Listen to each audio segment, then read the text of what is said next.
Hi students, நம்ம இத்தனை நாள் கற்றுக்கிட்டதெல்லாம் நமக்கு வளர்ந்துருக்கிற இங்கிலீஷ் அறிவு, இந்த பழைய ஒரு இத்தனை வீடியோஸ் பார்த்துருக்கோம் இல்லையா, அதை இப்போ சோதனை பண்ண போகிறோம். நமக்கு ஞாபகம் இருக்கா, இல்லை படிச்சிடலாம், புரிஞ்சிச்சா, வார்த்தைகள்லாம் ஞாபகம் இருக்கா அப்படின்னு செக் பண்ண போகிறோம்.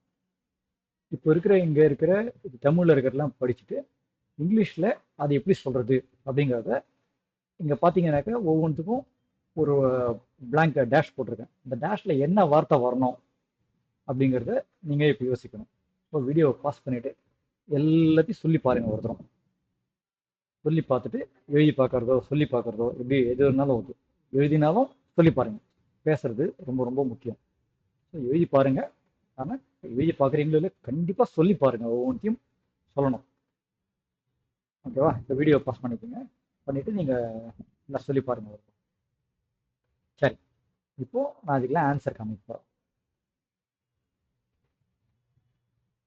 He rights.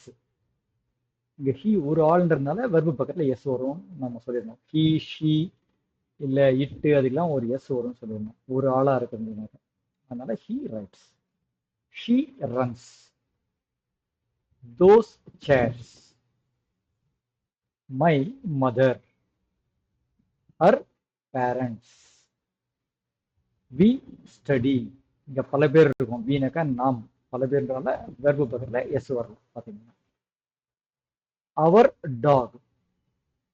You talk. இது ஒரு வித்தியாசம். யூ வந்து ஒரு ஆளா இருந்தாலும் நம்ம யூக்கு வர்பு பக்கத்தில் எஸ் வரக்கூடாதுன்னு படித்தோம் முன்னாடி. So you talk. They sleep. Your younger sister. Her pen. Their dog. They write. They run. இங்கிலீஷ்ல அவர்கள் அவைகளுக்கெல்லாம் வித்தியாசம்லாம் கிடையாது. எல்லாத்துக்குமே தே தான். These friends. His and.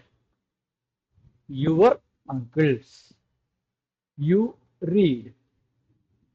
Our elder brother. Our table. It eats. I walk. You போலவே தான் ஐயும். ஒரு ஆளா இருந்தாலும் வர்பு பக்கத்தில் எஸ் வராது. ஐ, யூ, அப்புறம் மோர் தேன் ஒரு ஆளோ ஒரு நவுனோ இருந்தாக்க ஐ வராது. My chair. His child. இதெல்லாம் கரெக்டாக நீங்கள் சொல்லி பார்த்த மாதிரி இது எல்லாமே கரெக்டாக வந்திருந்தாக்கா வாழ்த்துக்கள். அப்படி இல்லைனாலும் ஒன்றும் பிரச்சனை இல்லை.